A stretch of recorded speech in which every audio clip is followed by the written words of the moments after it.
संत रैदास जी, गुरु गोरखनाथ और कबीर जी की कथा। प्यासे थे तब पिया नहीं, जिन पिया पिया को जान लिया, भूला जोगी फिरे दीवाना, वह जल तो मुल्तान गया। गुरु गोरखनाथ जी पूरे भारतवर्ष में यात्रा करते रहते थे और उनके नाम से सब परिचित थे। वे अलख निरंजन शब्द का गुणगान करते रहते थे। एक बार घूमते घूमते गुरु गोरखनाथ जी कबीर दास जी की कुटिया पर पहुंचे। कुटिया में कबीर दास जी थे और उनकी बेटी कमाली थी। गोरखनाथ जी कुछ समय कबीर जी की कुटिया में बैठे और परमात्मा की भक्ति का गुणगान करने लगे। तभी कबीर दास जी ने कहा, चलो हम रविदास जी के पास चलते हैं। कबीर जी की बिटिया कमाली भी वहां बैठी थी। वो कहती, पिताजी मैं भी आपके साथ चलूंगी। तो पिता ने कहा, हाँ बेटी तुम भी चलना। सब मिलकर श्री रैदास जी की कुटिया में जाते हैं। जब वहां जाते हैं तो वह देखते हैं कि संत रविदास जी की आंखों में प्रेम के आंसू आ गए हैं। उस समय संत रविदास जी जूते बना रहे थे और अपने कठौती में से पानी ले लेकर उन्हें भिगो रहे थे। तभी रविदास जी ने उस कठौती में से पानी लेकर कबीर जी और गुरु गोरखनाथ जी को पीने को कहा। कबीर दास जी ने तो वह पानी पी लिया, परंतु गोरखनाथ जी सोचने लग गए कि कैसे संत है, आने वाले मेहमान को यह अपने कठौती का चमड़े का पानी पिला रहे हैं। उन्होंने मन में सोचा, मैं यह पानी नहीं पीऊंगा। तो उन्होंने रविदास जी को कहा कि मैं तो पानी पीकर आया हूँ, मुझे प्यास नहीं लगी है। गोरखनाथ जी ने पानी पीने से मना कर दिया। तो कबीर जी की बेटी वहां थी, बोली, बाबा मुझे प्यास लगी है, मुझे पानी दे दो। तो रविदास जी ने पानी बेटी को दे दिया और कमाली सारे का सारा पानी पी गई। वो पानी कोई साधारण पानी नहीं था, वे चरणामृत था, गंगा जल था।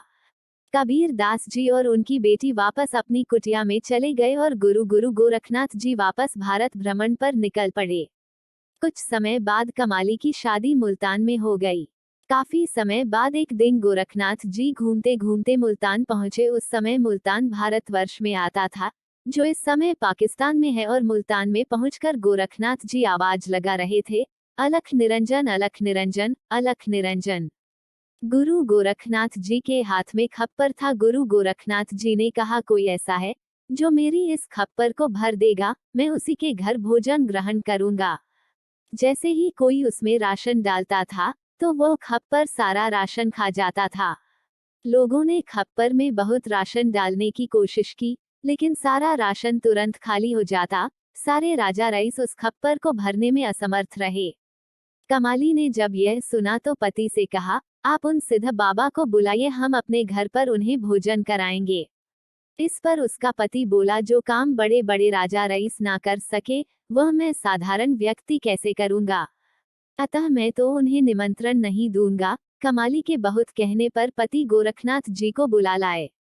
कमाली ने थाली परोसकर गुरुजी के आगे रख दी। अब गोरखनाथ ने अपना खप्पर आगे सरकाया, इसे भर दो। कमाली में पर्दे की ओट से हाथ बढ़ाकर एक चम्मच चावल खप्पर में डाल दिया। खप्पर लबालब भर गया। तब गोरखनाथ ने पूछा, तुम कौन हो? उत्तर मिला। तब उन्होंने पूछा, बेटी कमाली, तुमने यह चमत्कार कहाँ से सीखा? कमाली बोली, यह सब रैदास जी के उस खप्पर के जल का ही कमाल है, जिसे आपने चमड़ा भिगोने वाला कठौती का पानी समझ था। गुरु गोरखनाथ जी हैरान हो गए। उस महिला ने कहा, बाबा, मैं कबीर दास जी की बेटी कमाली हूँ। आपको याद है, एक बार मैं, पिताजी और आप संत रविदास जी की कुटिया में गए थे। वहां संत रविदास जी ने पानी पिलाया, पिताजी ने भी पानी पी लिया, आपने मना कर दिया और वह पानी मैंने पी लिया। जब मैंने संत रविदास जी का दिया पानी पिया तो मुझे ज्ञान की प्राप्ति हुई। ये वही संत रविदास जी के पवित्र जल के कारण हुआ है, और उसी वजह से आपका खप्पर भर गया है। गुरु गोरखनाथ जी को पानी न पीने का पछतावा हुआ। उसी समय गुरु गोरखनाथ जी कबीर दास जी के पास गए और कहा, रे कबीरा, मुझे जल्द से जल्द संत रविदास जी के पास ले चलो। कबीर जी और गुरु गोरखनाथ जी दोनों गुरु रविदास जी के पास चल दिए।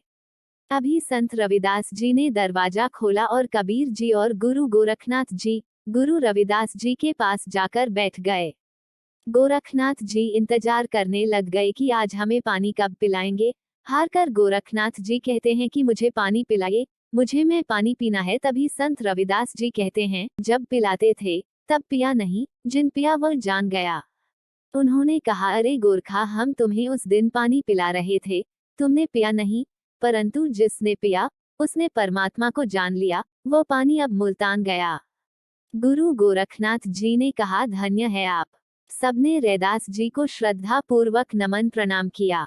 इस प्रकार कहा गया है कि संतों के आसपास जो भी समान है वो सब तीर्थ धाम है। जैसे संत रविदास जी की भूमि तप भूमि है, जहाँ कहीं भी रैदास जी का जिक्र भर भी होगा वह स्थान पवित्र हो जाएगा। गुरु रविदास जी की कठौती में गंगा बहती थी।